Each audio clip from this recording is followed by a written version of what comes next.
하나님 아버지 감사합니다. 미련한 인생들을 주님 앞으로 불러주신 분은 피 흘려 죽기까지 우리를 사랑하시는 주님이시며 하나님이십니다. 오늘도 그 하나님을 의지하여 모여든 하나님의 백성들에게 살아갈 용기와 지혜와 그리고 능력을 더하여 주셔서 하나님의 자녀답게 사는 모습을 세상에 보여줄 수 있고 우리가 오늘도 만끽할 수 있는 복된 날이 되게 하여 주옵소서. 말씀으로 우리를 위로하시고 말씀으로 우리를 세워 주시옵소서. 예수 그리스도의 이름으로 감사하며 기도드렸습니다. 아멘. 오늘 하나님께서 우리에게 주신 말씀은 잠언서 12장 17절로 20절 말씀입니다. 잠언서 12장 17절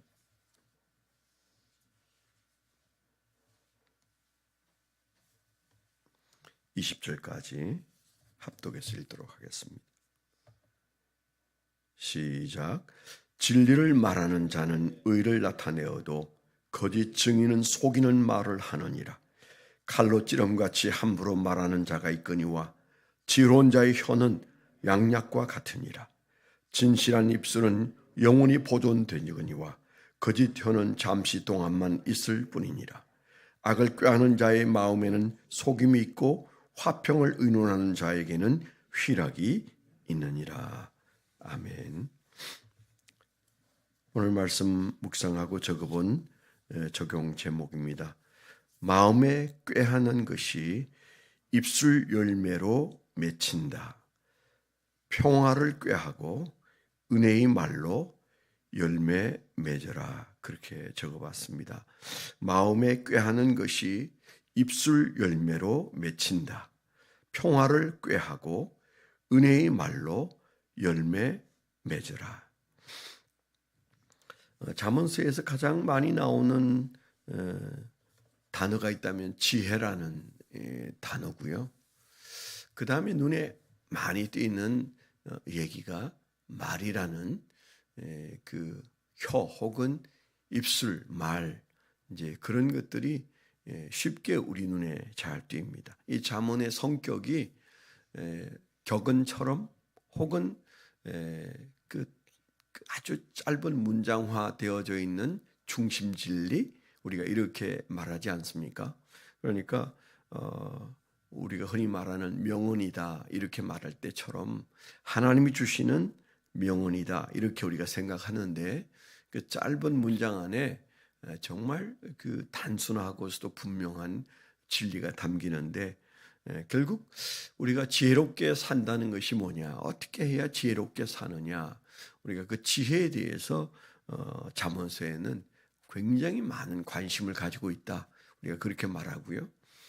그 다음에 나오는 많이 쓰여지는 단어가 혀, 입술, 말 그런 것이라고 했을 때 결국 지혜는 마음에서부터 일어나고 입술 그것은 말로 끝을 내는 거죠. 그래서 우리가 살아온 인생을 봐도 대부분의 문제는 다 말과 함께 있습니다. 선한 것도 말과 함께고 또 우리가 원치 않는 것들도 말과 함께 있다는 것을 우리가 너무 잘 압니다. 또 그리고 그 말이 참 결코 쉽지 않다. 우리가 결과를 보고 말하는 사람이 없고 속에서 끓는 것으로 말하고 그냥 생각나는 대로 말하다가 길을 잃어버릴 때가 얼마나 많습니까? 그래서 참 그 어떻게 마음에 생각하고 입술로 말하는가 그게 훈련되는 것이 결국 지혜롭게 사는 것이고 은혜롭게 사는 거라면 그건 정말 우리가 죽을 때까지 노력해야 되는 것이다는 생각을 합니다. 말에 자유로운 사람은 없는 것 같습니다. 또 말을 많이 하는 사람치고 실수가 없는 사람도 없는 것 같습니다. 그게 또 삶에 영향을 준다는데 문제가 있죠. 말이 삶에 영향을 끼치는데 예수님도 말씀하셨지만은 사실은 그 말은 그냥 입술에서 나오는 것이 아니고 마음에 꾀하는 대로 나오는 것이죠. 마음에서 이 생각 저 생각이 조합되어져서 어느 날 툭 하고 나왔지만 툭 하고 나온 말이 실수로 나온 건 사실이지만은 그게 마음과 무관하지 않다. 우리가 그렇게 생각하지 않습니까?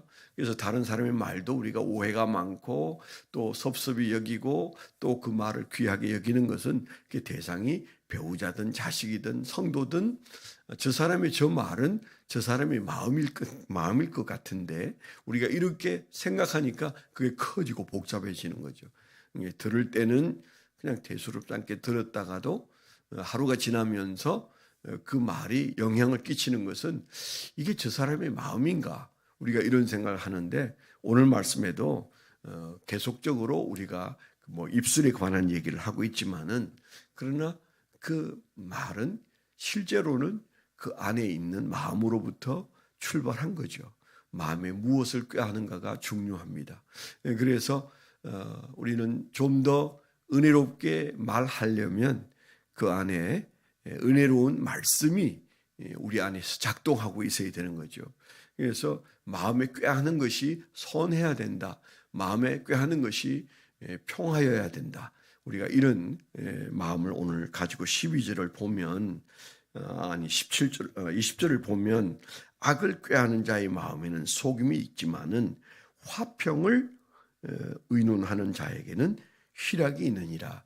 갑자기 여기 꾀한다, 그 다음에 의논한다 이렇게 표현이 되어 있는데 세 번역에는 같은 단어를 사용하고 있습니다.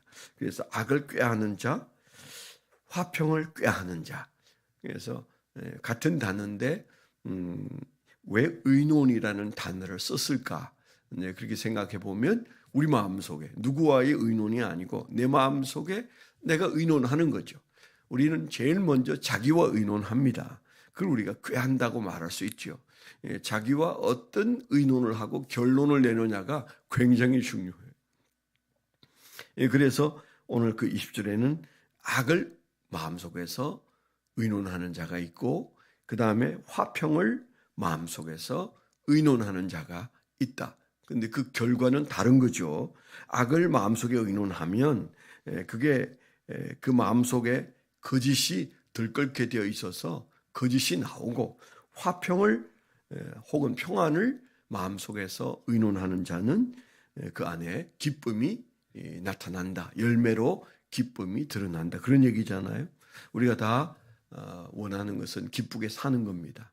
오늘도 어쩌면 우리가 좀 더 기쁘게 살려고 다짐하고 한 날을 시작합니다. 그래서 그냥 어쩌다가 기쁨이 주어지는 것이 아니라 기쁨을 생산해내는 삶을 살아야 되는데 언제나 우리는 그냥 우연히 기뻐지기를 바라고 누군가가 기쁘게 해주기를 바라고 세상이 나를 기쁘게 해주게 되기를 바라는 것은 그 가능치가 아주 낮은 거죠. 그래서 만일에 우리가 기쁨을 생산해내는 능력이 있다면 기쁨을 만들어내는 에너지가 우리에게 있다면 얼마나 우리 인생은 달라지겠습니까? 그래서 나는 기쁨을 생산해내는 마음을 가지고 있으면서도 나는 왜 바깥에서 기쁨을 찾을까? 이런 질문도 좀 던져봐야 된다고 생각해요. 오늘 말씀대로 한다면 우리 마음은 기쁨을 만들어내는 공장이 될 수 있는 거죠. 평화를 꾀하는, 평안을 의논하는 마음은 기쁨의 열매를 맺는다고 그랬잖아요. 그랬다면 우리가 희구하는 그 기쁨이 우리 안에 있는 마음 공장에서 만들어진다고 생각한다면 내 마음이 참 중요하구나. 마음 가는 대로 사는 게 아니고 그 마음 안에서 하나님이 원하는 것을 시작해야 되겠다. 우리가 이런 마음을 가질 필요가 있는 것이죠. 사실은 그 마음대로 안 돼요. 이제 우리가 이렇게 얘기하잖아요. 그 말 맞습니다. 저도 마음대로 참 안 되더라고요. 그러나 마음대로 안 된다고 내버려 두면 마음 가는 대로 살게 되어 있습니다. 마음의 고삐를 잡아야 돼요. 그래서 성령께 내 마음대로 안 되는 것은 주님께 구하는 것이잖아요. 아예 내 마음대로 안 되는구나. 그러니까 어쩔 수 없다가 세상 사람들의 사고라면 내 마음대로 안 되는 건 성령님이 하셔. 내 마음대로 안 되는 것은 성령님께 의논하고 그분께 맡기고 그분께 구하면 성령께서 도우신다. 우리가 이런 마음을 가지고 질병도 그렇지 않습니까? 내가 고쳐보려고 했는데 그건 뭐 병원 찾아가는 것이지만 그걸로 안 되는 것은 주님의 몫입니다. 주님께 맡기는 거죠. 그래서 주님께서 하실 일이 거기에 있는 겁니다. 그런 일들이 많아서 우리가 불행한 것이 아니고 그런 일이 많아서 더 하나님을 드러낼 수 있잖아요. 그래서 바울 사도가 내가 약한 것은 하나님을 하나님 되게 하는 기가 막힌 기회라고 생각하지 않았겠어요? 내 부족이나 내 연약함이나 내 약한 것들이 하나님이 얼마나 강한지를 드러낼 수 있는 것이라면 우리 마음속에 내 마음대로 안 되는 것 가지고 포기하는 게 아니고 그때 우리가 마음을 다잡고 나는 기쁨을 만들어낼 수 있는 평화의 공장을 내 마음속에 지니고 있다.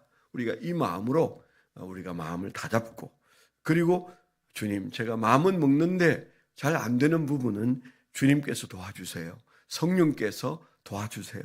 제 안에 계신 성령님이 함께 역사하시면 기쁨의 열매를 맺을 수 있을 줄 믿습니다. 우리가 그런 마음으로 복과 저주가 내 마음에 있고 내 입술에 있다. 우리가 이런 마음으로 오늘 하루를 살면 우리가 내일도 모레도 조금씩 우리가 그저 마음 가는 대로 살지 않고 누군가에 의해서 행복해지는 게 아니고 우리 안에서 생산되는 기쁨을 맛보게 될 줄 믿습니다.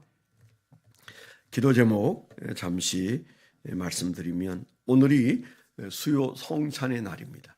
우리 오늘 어떤 기대보다도 큰 기대를 가지고 성찬식을 사모하면서 우리가 성찬식 행할 수 있도록 성령이여 성찬 예배가 은혜의 예배가 되게 해달라고 오늘 말씀 전하시는 김성진 목사님 하나님께서 붙잡아 주시라고 기도해 주시길 바라고요. 오늘 아마 저녁쯤 되면 미국 대통령이 누가 될는지 갈려질 것 같습니다. 누가 될지 뭐 사람들의 셈법이 다양합니다. 그리고 거의 오차 범위 안에 있기 때문에 아무도 말할 수 없다고 말합니다. 오늘 새벽에 일어나서도 결과치를 보려고 했더니 오리무중이네요. 하여튼 우리가 기도할 것은 미국의 대통령이 누가 세워지느냐에 따라서 미국도 달라지고 전 세계도 영향을 받습니다. 하나님이 세워주세요. 하나님이 세우는 사람이 대통령 되게 해주세요. 하나님의 간섭과 인도가 있도록 그 안에 또 부정선거가 없고 미국이 평안해야 사실은 그 우방국들이 평안할 수 있습니다. 미국 대선을 위해서 여러분 기도해 주시기를 바랍니다. 하나님 아버지 감사합니다. 세계가 들끓고 있는 중에 미국은 선거하고 또 러시아와 우크라이나는 전쟁 중에 있고 그리고 북한의 많은 우리의 자녀들이 10,000명이 넘는 자녀들이 장차는 10만 명도 그 전쟁터에 나가서 총알바지가 될 위험이 있는 때 하나님 불쌍히 여기시고 세계의 격변의 현장에서 하나님 역사하셔서 미국의 대통령을 세우는 일도 그리고 전쟁도 또 대한민국의 평화도 오늘 우리의 삶의 걸음에서 기쁨을 열매로 거둘 모든 소망에도 하나님 역사하여 주시옵소서.